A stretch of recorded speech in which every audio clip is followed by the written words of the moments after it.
Alors, Eddie Kapend est un ancien commandant de l'armée congolaise qui, avec commandant ou l'ancien président Laurent Désiré Kabila, a libéré le Congo de la dictature de Mobutu Sese Seko en 1997. Et il est devenu le conseiller militaire, conseiller sécurité du président Laurent Désiré Kabila, jusqu'au moment de l'assassinat de celui-là en janvier 2001. Et c'est suite à cet assassinat que Dick Capel lui-même a été arrêté pour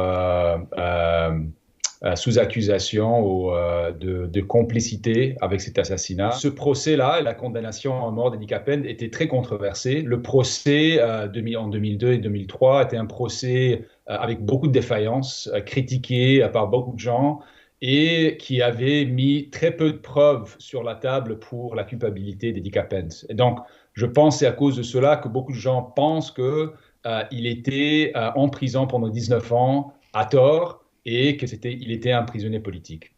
Sa libération, je pense, veut dire deux choses principalement. Premièrement, c'est la réouverture d'une page d'histoire très importante pour la RDC, pour le Congo et pour les Congolais, c'est-à-dire l'assassinat d'un président. C'est un assassinat qui n'a jamais été très bien expliqué. On n'a jamais su exactement qui était derrière cela. Il y a beaucoup de théories, beaucoup de spéculations, mais jamais une enquête transparente, approfondie. Ça, c'est très important.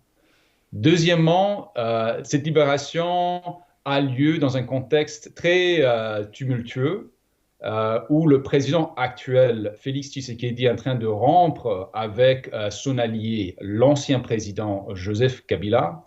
Et le fait que Félix Tshisekedi ait libéré Eddie Capend, qui était accusé de l'assassinat du père de l'ancien président et qui avait été mis en prison par Joseph Kabila, cela, je pense, est un signe de la crise de confiance qui a eu lieu entre les deux personnes et un signe du fait que Félix Tshisekedi n'a pas peur de faire de son ancien allié, Joseph Kabila, un ennemi.